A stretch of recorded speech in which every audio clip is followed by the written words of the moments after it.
पखालिया के आई ठेलू प्यार से न गोदिया में बैठेलू।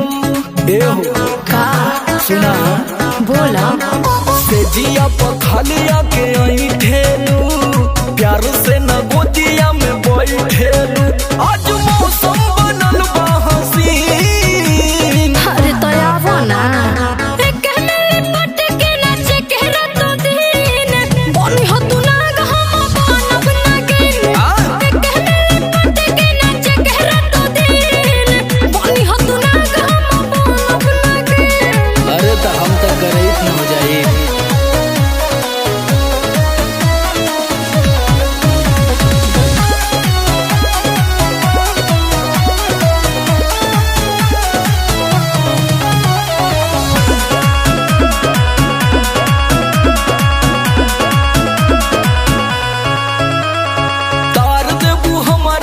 लागत आज हो करिया साड़ी में देखी बहके मिजाज हो। तो हम का करी तब के करी